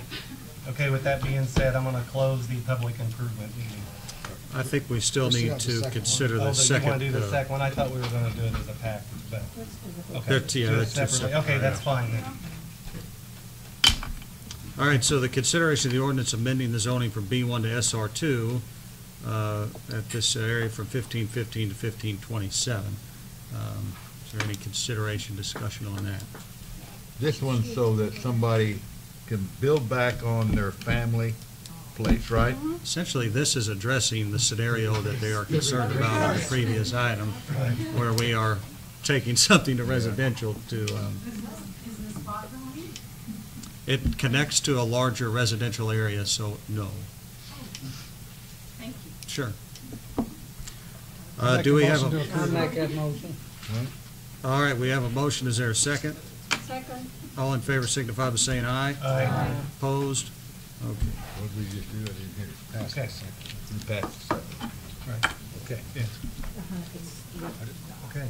Mike, I do have one item. Yes. I'm not sure if it's public improvement, whatever, but this weekend, one of my neighbors came and approached me. There's a tree there on 2325 Clay that's mostly dead. I spoke with her today. Okay. We're gonna try to take it down Friday if time. Okay. Thank you. It'll work out. Thank you. Any other comments from the alderman? Okay, with that being said, we will close the public improvement. Thank you. All right, thank you, Mr. Baxter. You're Thank you to everybody for your feedback. That takes us to Public Works and Mr. Dan Bratton. Old business, new business, public comment on that, we're out. Okay, good job. That takes I'm us to, hungry. that takes us Never to been so efficient. Public Safety chaired by Mr. Russell Brown. Russell? On the old business, a discussion recording request for a stop sign on North 19th Street. Chief, you want to speak to that? I have talked to several residents there. We've also done traffic details throughout the last 2 weeks. I've also done some of those traffic details myself, including about 5 o'clock today before I came here, so I could see what the effects are. The complaint is about speeding on 19th Street. There are requests for stop signs. One resident also suggested speed bumps, which we know is not gonna happen. The speed is consistent. For example, at 5 o'clock today, I got one person who lives on 19th Street doing 37 and a 25. That one person, he told me, yeah, there should be a stop sign on 19th Street for this week. And then I got another person who lived on Elm Street, who I wrote a ticket to, that was doing 42 and a 25. The officers have had the same results. Consistently, the speed is higher. I do not think Logan is the appropriate place for a stop sign. I think more than likely, if you go for a stop sign, either Wall or Clark makes more sense, because it is the midpoint between Garside and Pine, where the stop signs are. Traffic is speeding in both directions. The one thing I have to say about that, from the business side, from the distribution side, is a stop sign there, if we get something into Kerwood, a three-way stop at either of those intersections could pose a problem for trucks coming and going from Kerwood. So I think that's a consideration, but I do think the residents' concerns are grounded, the speeding exists. I don't think Logan's the appropriate spot. I think if we do one, it's either Wall or Clark. And Chief, could I ask you a question? Didn't you indicate that you caught somebody going 60 through there? Yeah, we've actually arrested somebody for aggravated the very first night I had him on it, in a minivan at 10 o'clock at night going 60. So, there's a speeding issue there. People avoid 20th Street because They got there's stop signs. But when you physically look at it, the one thing I would say from the business side and the distribution side is wherever you put a stop sign, there will be a consideration to anything that might move in the Kerwood, because getting 18-wheelers in and out at three-way stops is a difficulty for the distribution. So I would like to make a motion to have a stop sign on 19th Street, following the recommendation of Chief of Police. My recommendation is if you do choose to do a stop sign, it's not Logan. Which would you think would be the best? Probably Wall. Well, to me, Wall makes the most sense. It makes the most sense for Kerwood too, because if we do a three-way stop, the entrance on the Kerwood gate, it would not prevent the tractor trailers. They wouldn't have to come to a stop. They could come in and turn in, they could come out of the factory and turn north or south to that stop. And that is just an issue from the distribution side that you have to consider. Fine, yeah, and that's I the make a last motion stop that we do sign that. is on Pine. There's one at I Pine and know one it, at Garside. but And one in Garside, he also yes. is having, in detail, he's finding that it's a I don't know different a town scenario. in Murphysboro stop signs are Right. not that you can't catch them. Right. 20th Street's terrible. I think we have a motion. You know, I mean, they come in off South 20th, around that curve, they're sure not running 25 mile an hour. You're not gonna put stop sign Anywhere there. we work traffic, we're gonna find traffic lights. I make a motion, we're gonna put no stop sign there, and I everybody do what think they we want. have We a already- motion by Gloria Yeah. already. What? Make a motion. We already have a motion. Don't- We already have one. Gloria had made one. Put one. No. So on Yes, the to wall. put one. All right, so we don't do a great job of respecting one another up here on this side of the desk. And so Ms. Campos made a motion that we place a stop sign at 19th and Wall. And I believe Ms. Hughes seconded that. And so unless they're willing to rescind that, we need to vote on that. So all in favor signify by saying aye. Aye. Opposed? Opposed? Opposed? I ask for a roll call vote. Alderman Campos. Yes. Alderman Pittman. No. Alderman Bastian. Yes. Alderman Bratton. No. Alderman Urbus. No. Alderman McComb. No. Alderman Boss. Yes. Alderman Brown. Yes. Alderman Curry Witzman. Yes. Alderman Hughes. Yes. 6 yes. We got it. Mayor? Motion carries 6-4, I believe. Is that correct? I'm gracious tonight. I thought I was gonna get the vote. I don't ever get the vote. Mayor of the election.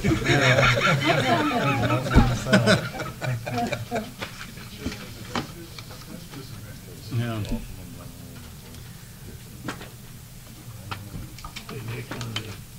I hope you put this one in concrete when we put them on 20th Street. They stole them every weekend. I know they did. That's the truth. It is. Darren can tell you that. They were a little closer to the. And in corner. conjunction with that, I think it is important that we, run some enforcement there. Obviously not just to write a bunch of tickets, but just to make people aware, certainly at the beginning.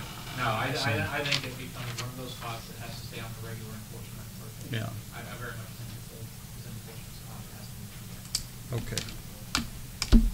Next on the new business, discussing the police chaplain program by Pastor Rick. On a lighter note, and I'm not going to speak for a minute, I'll let Pastor Seth say that. One of the challenges in both police work and taking over a department in a jurisdiction with limited resources is force multiplier and doing more with less. And police work has changed a lot in the last 20 years, whereas we are called upon to be counselors and other things like that, which we don't have the resources. So I came up with an idea that's not necessarily new. I tweaked it a little bit of a police chaplain program. But I didn't want to do what most jurisdictions do, which is where they have one chaplain from one church that does it all. I wanted a cross-denominational,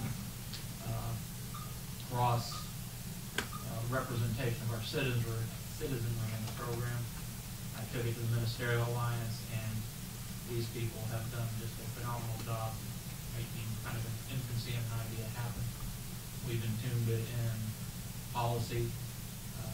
The Ministerial Alliance has invested financially in it, as has the city. The Ministerial Alliance actually more. And they do a tremendous amount. It is both a program to benefit our citizens and put officers back on the street more by not being tied up with things that aren't typically police functions.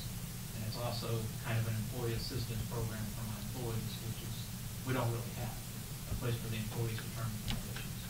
So we have 7 chaplains, a couple had to cut out.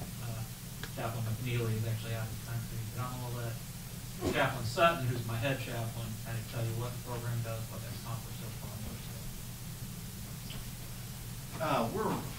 We're excited that Chief Roberts came from the Ministerial Alliance. We had already been kicking this around for some time, and we're elated that he came and introduced the program and his ideas. Our chaplaincy program throughout the nation is kind of tweaked by the International Conference of Police Chaplains, which is probably the largest and most well-known. Some of you are probably aware of that. Chaplaincy program throughout the nation, both police departments and a lot of departments have them. I appreciate the way Chief Roberts tweaked ours a little bit, because we were able to get 7 people out of the Ministerial Alliance to volunteer the time to do this. So I'd like to introduce some of these folks to you so you know who you're dealing with. Shaker Samuel from First Baptist, Father Gary from St. Andrew, Joe Home from Lutheran Church, Rick McNeely from Christ Community is in Trinidad right now, so he couldn't be here. Gary Allen from Elm Street, Charlie Allen, and Lawrence Nolan from Service for Christ Church. So there's 7 of us all together, and we are on duty 24 hours a day, 7 days a week. And the International Association of Police Chaplains, they range duties all the way from death notifications, suicide prevention, in cases of suicide, to officer-involved shootings, to stress management, crisis intervention, domestic. I mean, if you go on their website, they've got 20 or 30 items that they involve and train. And we are doing an ongoing training to prepare ourselves just for that. But I can tell you that since the inception of the program that Chief Roberts has instituted, we have already been involved in several different crisis incidents with which we've been able to be involved with the citizens and community and help them through crisis management programs. We've already had to the not so good duty of having to provide a couple of death notifications already throughout the community, which is not easy for anybody to do. But we've been able to do that and work with the families that were involved in, and walking them through the process. We've been involved in some stress management with officers already, have been to hospital visitation for officers and families that have been hospitalized.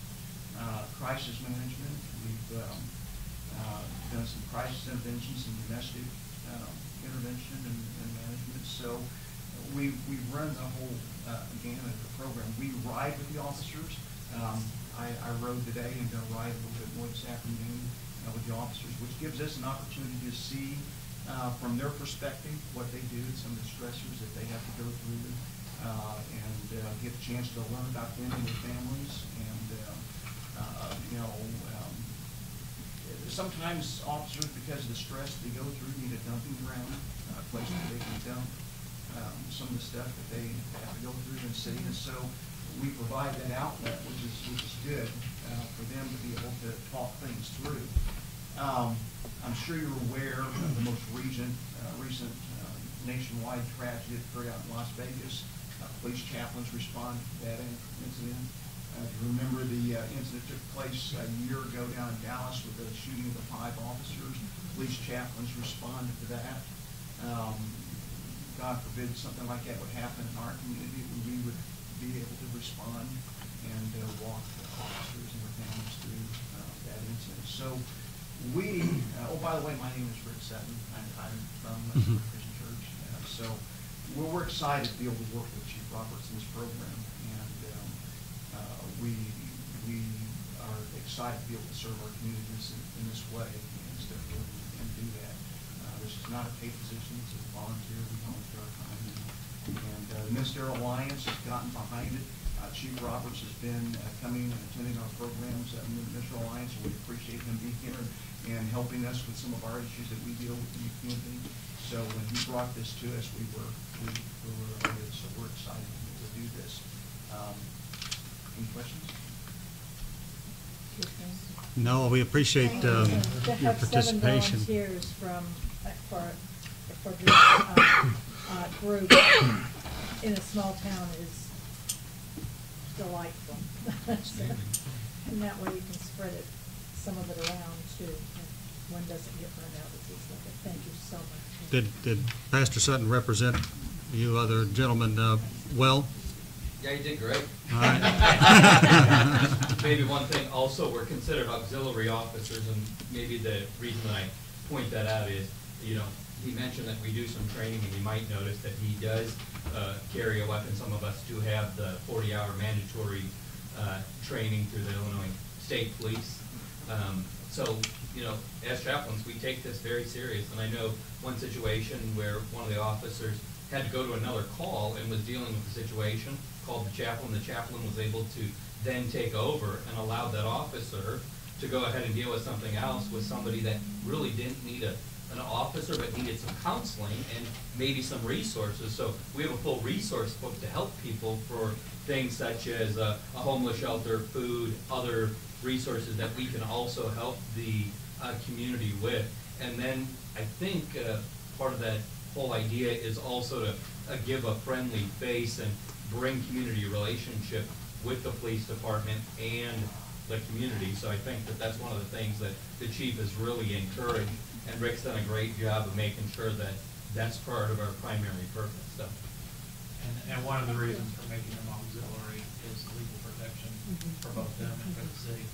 Operating under the auspices of the Office of Police Chief, but operating under the state training and standards board allows them some protection and the city some protection. And it really has been a force multiplier for my officers. And most people do not realize it, but the very stuff that they handle for us is the kind of stuff that police officers handle about 50% of the time on the job.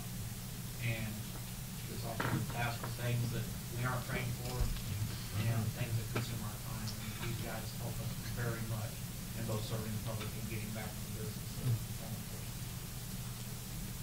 Mr. Bastian? I would just like to add to Pastor Sutton and everyone too, when you're out in the field, there's a lot of victims of violent crime out there. That's what I deal with through the Attorney General's office. There's a lot of resources out there. So I'd like to sit down and talk to you about those resources and the different types of programs that could help those victims when you're out in the field. So I'll reach out to you. You're welcome. We've already done some emergency housing placements for some of our citizens that just find themselves in crisis because of a fire loss or something catastrophic in their lives. So we're always looking for more opportunities and more resources that we've got. So yeah, Well, I'll reach out to you and we'll talk about that. Thank you. Thank you. All right, thank you again. Chairman Brown? That's it. Public comment? All right, that takes us out of public safety. Again, thank you to you gentlemen for being here this evening. Takes us to personnel chaired by Ms. Barb Hughes. There's no old business. Well, there is old business. We're still working on a police contract. And I think we're meeting tomorrow evening with our attorney, and hopefully by next meeting we will have some information on that. Very good. No new business that I know of, and public comment on personnel. We can get out of here. All right, that takes us to council member requests, and I'll go start on my left. Ms. Campos. Nothing tonight. Okay, Mr. Pittman? Nothing. Mr. Bastian? I have nothing. Mr. Bratton? I think some of you know that we've been digging, trying to clean out the ditch from, for the people that help the drainage on Roberta Drive. That part's been completed that we can do. We still like a small area that if we can get in there, the machine we have was too large. It was going to damage a lot of the trees. One of the property owners, so we haven't did that. I met with Darren Mills this morning. We measured the pipe that we need to connect onto from the storm sewer out to the ditch and then turn it to 90. And when the water recedes out of that pipe, because it's almost completely full, and it's a 14-inch, if I remember right, that's there. 12, and then on the other end it's 18. 18-inch, yeah. And so when it gets down that he's have Tim Lee go out there with him and whatever. Anyway, they're going to check and see how far back that goes. You have to go back to get to a 12 because there's a drastic, I imagine, price difference. So that's in the works to extend that out. We're probably looking at least 150 feet. Am I correct on that? So, but that will be coming later. But that's part of the system, and I think we're going to be able to complete that job a little under what we expected. So it's more than what Gary and I either one wanted it to be, but it is what it is, and they wanted $3,000 basically to keep the machine another week, and we said no. So that's just an update, and I don't have any request. Thank you, Mr. Bratton. Mr. Urbis? Well, I just want to thank Chief Roberts and the pastors for the chaplain program. It sounds like a real positive situation. Very good. Mr. McComb? Nothing. Mr. Voss, happy birthday. Thank you. Thank you. Well, he's buying. Well, I just wanted to thank the council for not being a rubber stamp when there's a couple of issues that have come up. If you look back, and certainly the situation with grant writing and former Chief Hollow, and think back to the blip internet thing, we had representatives on this council that took a hard line and disagreed with the majority, and because they did so, the end result is stronger. On both fronts, I think Blip probably now has a better contract to move forward than they ever have before, and it's certainly the case that we're better represented. A number of us, myself included, I'd have rubber stamped it right out of the gate for working with Chief Hollow, but because we didn't do that, and because WJ held the line and represented us, we have a much better situation. So just proud to be a part of a council that thinks things through and doesn't just rubber stamp things. Thank you very much, Mr. Voss. Mr. Brown? Nothing. Ms. Cray-Witzman? Ms. Hughes? Okay. Make a motion to adjourn. Well, you're going to leave the department heads out? Yeah. I'm still hungry. No. Ms. Ripley? Nothing, thank you. Okay. Mr. Blake? Scott Evans? Harold Sheffer? Chief Swafford? Yeah, just to give you an update, I had a couple grand slingering out there myself through the FEMA's assistant firefighter grants. One was $700,000 for a new aerial fire engine, and another $40,000 for a breathing air pack. Well, unfortunately, they're both declined. Okay. Maybe next year if they allocate more money. We appreciate your efforts regardless. We don't have to come up with any matching donations. Yes.